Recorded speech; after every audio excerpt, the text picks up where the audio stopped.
Vous écoutez la leçon biblique de l'Église de la Science chrétienne indépendante de Plainfield, située à Plainfield, New Jersey, États-Unis d'Amérique. Leçon du dimanche 5 mai 2024. Sujet: Châtiment éternel. Texte d'or: Ésaïe. Cherchez l'Éternel pendant qu'il se trouve, invoquez-le tandis qu'il est prêt. Que le méchant abandonne sa voie, et l'homme d'iniquité ses pensées. Qu'il retourne à l'Éternel, qui aura pitié de lui, à notre Dieu, qui ne se lasse pas de pardonner. L'Éternel est miséricordieux et compatissant, lent à la colère et riche en bonté. Il ne conteste pas sans cesse, il ne garde pas sa colère à toujours. Il ne nous traite pas selon nos péchés, il ne nous punit pas selon nos iniquités. Mais autant les cieux sont élevés au-dessus de la terre, autant sa bonté est grande pour ceux qui le craignent. Autant l'Orient est éloigné de l'Occident, autant il éloigne de nous nos transgressions. Comme un père a compassion de ses enfants, l'Éternel a compassion de ceux qui le craignent. La Bible. Ainsi parle l'Éternel.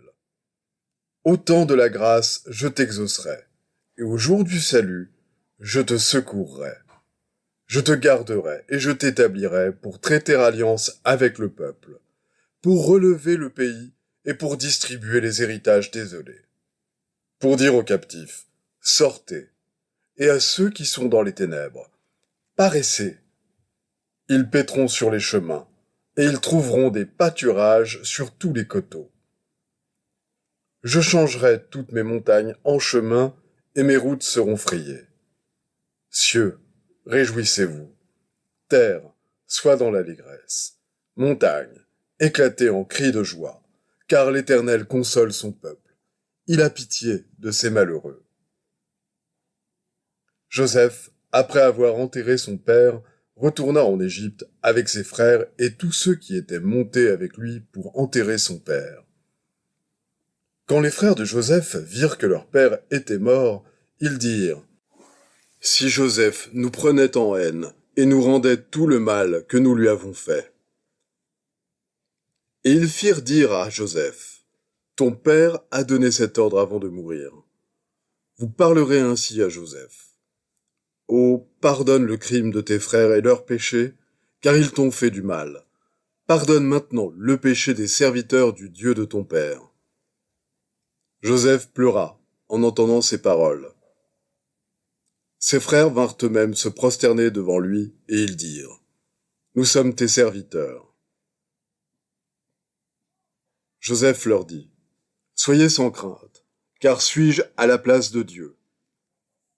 Vous aviez médité de me faire du mal. Dieu l'a changé en bien pour accomplir ce qui arrive aujourd'hui, pour sauver la vie à un peuple nombreux. Soyez donc sans crainte. Je vous entretiendrai, vous et vos enfants. » Et il les consola, en parlant à leur cœur. Jésus se rendit à la montagne des Oliviers. Mais dès le matin, il alla de nouveau dans le temple, et tout le peuple vint à lui. S'étant assis, il les enseignait. Alors les scribes et les pharisiens amenèrent une femme surprise en adultère. Et la plaçant au milieu du peuple, ils dirent à Jésus: « Maître, cette femme a été surprise en flagrant délit d'adultère. Moïse, dans la loi, nous a ordonné de lapider de telles femmes. Toi donc, que dis-tu » Il disait cela pour l'éprouver, afin de pouvoir l'accuser. Mais Jésus, s'étant baissé, écrivait avec le doigt sur la terre. Comme il continuait à l'interroger, il se releva et leur dit: « Que celui de vous qui est sans péché jette le premier la pierre contre elle. » Et s'étant de nouveau baissé, il écrivait sur la terre. Quand ils entendirent cela, accusés par leur conscience, ils se retirèrent un à un, depuis les plus âgés jusqu'aux derniers. Et Jésus resta seul avec la femme qui était là au milieu. Alors s'étant relevé, et ne voyant plus que la femme, Jésus lui dit: « Femme, Où sont ceux qui t'accusaient? Personne ne t'a-t-il condamné? Elle répondit, Non, Seigneur. Et Jésus lui dit, Je ne te condamne pas non plus. Va et ne pêche plus. Alors Pierre s'approcha de lui et dit, Seigneur, combien de fois pardonnerai-je à mon frère lorsqu'il péchera contre moi? Sera-ce jusqu'à 7 fois? Jésus lui dit, Je ne te dis pas jusqu'à 7 fois, mais jusqu'à 70 fois 7 fois. C'est pourquoi le royaume des cieux est semblable à un roi qui voulut faire rendre compte à ses serviteurs. Quand il se mit à compter, on lui en amena un qui devait 10 000 talents. Comme il n'avait pas de quoi payer, son maître ordonna qu'il fût vendu, lui, sa femme, ses enfants et tout ce qu'il avait, et que la dette fût acquittée. Le serviteur, se jetant à terre, se prosterna devant lui et dit, « Seigneur, aie patience envers moi, et je te paierai tout. » Ému de compassion, le maître de ce serviteur le laissa aller et lui remit la dette. Car l'Éternel, votre Dieu, est compatissant et miséricordieux. Et il ne détournera pas sa face de vous, si vous revenez à lui. Éternel, prête l'oreille, exauce-moi, car je suis malheureux et indigent. Garde mon âme, car je suis pieux. Mon Dieu, sauve ton serviteur qui se confie en toi. Aie pitié de moi, Seigneur, car je crie à toi tout le jour. Réjouis l'âme de ton serviteur, car à toi, Seigneur, j'élève mon âme. Car tu es bon, Seigneur, tu pardonnes, tu es plein d'amour pour tous ceux qui t'invoquent. Éternel, prête l'oreille à ma prière. Sois attentif à la voix de mes supplications. Je t'invoque au jour de ma détresse, car tu m'exauces. Nul n'est comme toi parmi les dieux, Seigneur, et rien ne ressemble à tes œuvres. Aucune tentation ne vous est survenue qui n'ait été humaine, et Dieu, qui est fidèle, ne permettra pas que vous soyez tentés au-delà de vos forces. Mais avec la tentation, il préparera aussi le moyen d'en sortir, afin que vous puissiez la supporter. Venez, vous qui êtes bénis de mon Père, prenez possession du royaume qui vous a été préparé dès la fondation du monde. Je vais maintenant lire les passages corrélatifs tirés du livre d'études de la science chrétienne, Science et santé, avec la clé des Écritures de Mary Baker Eddy. La science du christianisme, vent en main, vient pour séparer la balle du blé. La science déclarera ce que Dieu est réellement, et le christianisme démontrera cette déclaration et son principe divin, améliorant le genre humain physiquement, moralement et spirituellement. Que le méchant abandonne sa voie et l'homme d'iniquité ses pensées. La science chrétienne s'élève au-dessus de l'évidence des sens corporels. Mais si vous ne vous êtes pas élevé vous-même au-dessus du péché, ne vous félicitez pas de votre aveuglement au sujet du mal, ni du bien que vous connaissez et que vous ne faites pas. Une attitude déloyale est loin d'être chrétiennement scientifique. Celui qui cache ses transgressions ne prospère point, mais celui qui les avoue et les délaisse obtient miséricorde. La prière de Jésus, « Pardonne-nous nos offenses », spécifiait aussi les conditions du pardon lorsqu'il pardonna à la femme adultère. Il lui dit « Va et ne pêche plus ».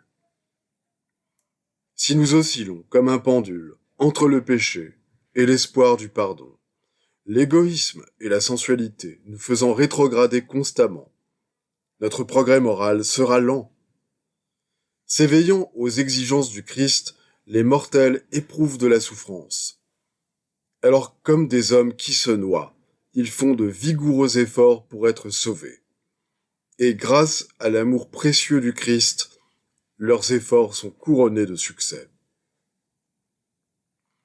toute angoisse du repentir et de la souffrance, tout effort de réforme, toute bonne pensée et toute bonne action nous aideront à comprendre l'expiation de Jésus pour le péché et contribueront à la rendre efficace.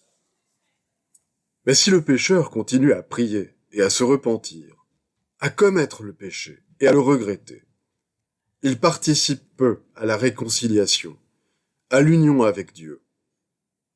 Car il lui manque la repentance pratique qui réforme le cœur et permet à l'homme de faire la volonté de la sagesse. Ceux qui ne peuvent démontrer, au moins en partie, le principe divin des enseignements et des œuvres de notre Maître n'ont aucune part en Dieu. Si nous lui désobéissons constamment, nous ne devrions pas nous sentir en sécurité, bien que Dieu soit bon. Il n'y a pas d'hypocrisie dans la science. Le principe est impératif. La volonté humaine ne peut se jouer de lui. La science est une exigence divine, non humaine. Étant toujours juste, son principe divin ne se repent jamais, mais maintient les droits de la vérité en effaçant l'erreur. Le pardon de la grâce divine est la destruction de l'erreur. Si les hommes comprenaient que leur vraie source spirituelle est toute félicité, ils s'efforceraient de recourir au spirituel et trouveraient la paix. Mais plus profonde est l'erreur dans laquelle l'entendement mortel est plongé, plus intense est l'opposition à la spiritualité jusqu'à ce que l'erreur cède à la vérité. Les tribunaux et les jurés jugent et condamnent les mortels afin de réfréner le crime, de prévenir les actes de violence ou de les punir. Dire que ces tribunaux n'ont pas de juridiction sur l'entendement charnel ou mortel, ce serait aller à l'encontre des précédents et admettre que le pouvoir de la loi humaine est limité à la matière, tandis que l'entendement mortel, le mal, qui est le véritable coupable, défie la justice et est recommandé à la clémence. La matière peut-elle commettre un crime? La matière peut-elle être punie? Peut-on séparer la mentalité d'avec le corps sur lequel les tribunaux ont juridiction? C'est l'entendement mortel, non la matière qui dans chaque cas est le criminel. Et la loi humaine porte un jugement équitable sur le crime. Et les tribunaux rendent à juste titre leurs arrêts selon le mobile qui a provoqué le crime. Il n'y a aucune association, ni présente, ni éternelle, entre l'erreur et la vérité, entre la chair et l'esprit. Dieu est aussi incapable de produire le péché, la maladie et la mort, qu'il l'est de ressentir ses erreurs. Comment alors lui serait-il possible de créer l'homme sujet à cette triade d'erreurs? L'homme qui est fait à la ressemblance divine? Dieu tire-t-il un homme matériel de lui-même, esprit? Le mal provient-il du bien? L'amour divin est-il capable de tromper l'humanité en créant l'homme enclin au péché et en le punissant ensuite pour l'avoir commis? Quelqu'un pourrait-il dire qu'il est sage et bon de créer d'abord et de punir ensuite ce qui dérive de cette création? Si même la connaissance matérialiste est pouvoir, elle n'est pas sagesse. Elle n'est qu'une force aveugle. L'homme a cherché beaucoup de détours, mais il n'a pas encore eu la preuve que la connaissance puisse le préserver des terribles effets de la connaissance. Le pouvoir de l'entendement mortel sur son propre corps est peu compris. Mieux vaut la souffrance qui réveille l'entendement mortel de son rêve charnel que les faux plaisirs qui tendent à perpétuer ce rêve. Craignez celui qui peut faire périr l'âme et le corps dans la géhenne, dit Jésus. Une étude approfondie de ce texte montre qu'ici, le mot âme signifie faux sens ou conscience matérielle.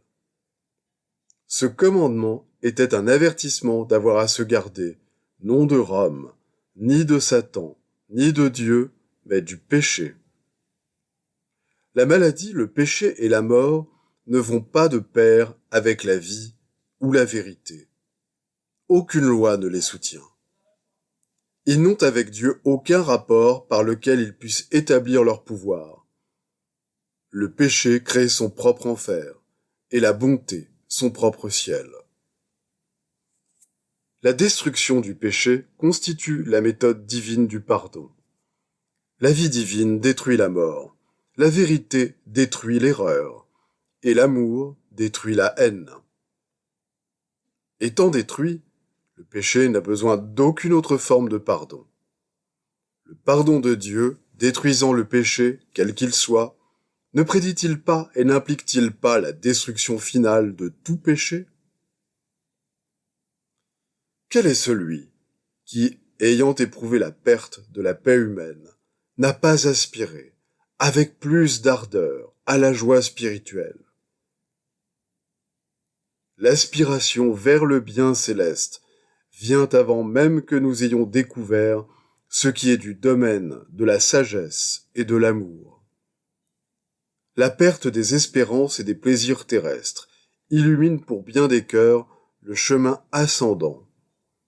Les douleurs des sens ne tardent pas à nous informer que les plaisirs des sens sont mortels et que la joie est spirituelle. Les douleurs des sens sont salutaires, si elles déracinent en nous les fausses croyances au plaisir et font passer nos affections du sens à l'âme, où les créations de Dieu sont bonnes, réjouissant le cœur. Tel est le glaive de la science avec lequel la vérité décapite l'erreur. La matérialité cédant la place à l'individualité et à la destinée plus élevée de l'homme. Le moment approche où l'entendement mortel renoncera à sa base corporelle, structurale et matérielle, où l'entendement immortel et ses formations seront compris selon la science, et où les croyances matérielles n'entraveront pas l'effet spirituel. L'homme est indestructible et éternel. Les devoirs quotidiens de Mary Baker Eddy. Prière quotidienne. Il sera du devoir de tout membre de cette Église de prier chaque jour. Que ton règne vienne, que le règne de la vérité, de la vie et de l'amour divin soit établi en moi et élimine de moi tout péché. Et puisse ta parole enrichir les affections de toute l'humanité et la gouverner. Règles pour les mobiles et les actes. Ni l'animosité, ni un attachement purement personnel ne doivent déterminer les mobiles ou les actes des membres de l'Église mère. Dans la science, l'amour divin seul gouverne l'homme, et un scientiste chrétien reflète les douces aménités de l'amour en réprouvant le péché et en manifestant un véritable esprit de fraternité, de charité et de pardon. Les membres de cette Église doivent journellement veiller et prier pour être délivrés de tout mal, pour ne pas prophétiser, juger, condamner, conseiller, influencer ou être influencés d'une manière erronée. Vigilance face au devoir. Il sera du devoir de chaque membre de cette Église de se défendre journellement contre la suggestion mentale agressive et de ne pas se laisser entraîner à oublier ou à négliger son devoir envers Dieu, envers son leader et envers l'humanité. Par ses œuvres, il sera jugé et justifié ou condamné.